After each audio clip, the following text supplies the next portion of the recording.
అందరికీ నమస్కారం. నేను సునీత లక్కరాజు. ఈ రోజు చంద్రబాబు నాయుడు గారు, పవన్ కళ్యాణ్ గారు జతకట్టిన సంగతి తెలిసిందే.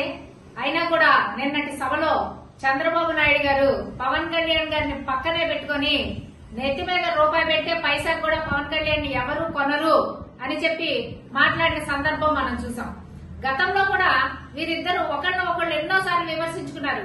పవన్ కళ్యాణ్ గారు అయితే చంద్రబాబు నాయుడిని నువ్వు అధికారంలో ఉన్నప్పుడు ఏం చేశావు, మరి రాష్ట్రం విడిపోవడానికి కారణమే నువ్వు, లోకేష్ గారును చంద్రబాబు నాయుడు గారు ఇద్దరు కలిసి గనులని దోచేస్తా ఉన్నారు, ఉద్యోగం వచ్చింది అంటే ఎవరికన్నా వచ్చింది అని అంటే అది చంద్రబాబు నాయుడు గవర్నమెంట్ లో లోకేష్ కే ఉద్యోగం వచ్చింది అని చెప్పి పవన్ కళ్యాణ్ చంద్రబాబు నాయుడిని తిట్టాడు. చంద్రబాబు నాయుడు ఏమో ఒకప్పుడు నాతో జట్టు కలుస్తాడు పవన్ కళ్యాణ్, తర్వాత ఏమో నన్ను విమర్శిస్తాడు, మరి బీజేపీతో పొత్తు పెట్టుకొని నన్ను విమర్శిస్తా ఉన్నాడు అని చెప్పి చంద్రబాబు నాయుడు మాట్లాడతాడు. మరి చంద్రబాబు నాయుడు కొడుకు లోకేష్ గారు వచ్చేసేమో పవన్ కళ్యాణ్ గారి తల్లి గారిని విమర్శిస్తాడు. ఇవన్నీ కూడా పరస్పరం వీళ్ళిద్దరూ ఒకళ్ళు విమర్శించుకుంటూ జనాలను మోసం చేయడం కోసం పొత్తు పెట్టుకొని ముందుకు వచ్చారు. మరి గతంలో పవన్ కళ్యాణ్ గారు విమర్శించిన విమర్శలన్నీ కూడా ఈ రోజు మరి అవన్నీ పోయినాయా? మరి చంద్రబాబు నాయుడు గారు అంత పవిత్రుడైపోయినాడా ఈ రోజున?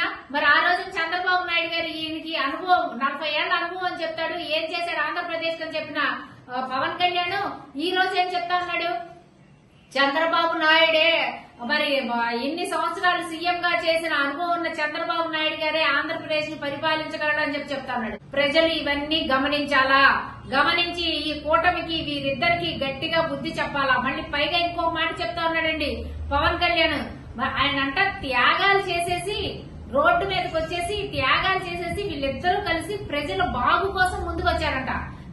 వీళ్ళిద్దరికి అధికారం లేకపోయినా ఏం కాదంట, ప్రజల కోసం వీళ్ళకి అధికారం కావాలని చెప్పి మాట్లాడుతా ఉన్నారు. ప్రజలందరూ అయ్యా పవన్ కళ్యాణ్ గారు, చంద్రబాబు నాయుడు గారు, ప్రజలందరూ సుఖంగా సంతోషంగా ఉన్నారు, మీరు లేనిపోని కళ్ళబొల్లి కబుర్లు చెప్పకండి.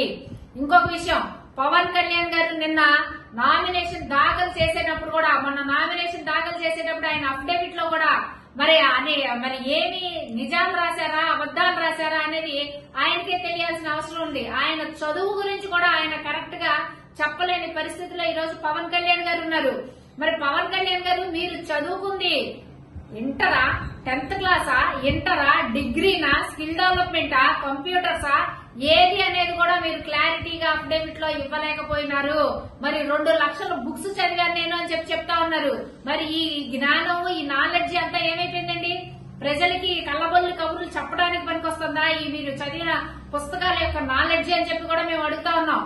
ఈ రోజు పవన్ కళ్యాణ్ గారు నిన్న సమర్పించిన అఫిడవిట్ లో ఆయన చదువు గురించి క్లారిటీగా చెప్పవలసిన అవసరం ఉంది. ఆయన ఎస్ఎస్ఎల్సీ చదివారా, ఎస్ఎస్సీ చదివారా, పాస్ అయ్యారా లేదా అనేది.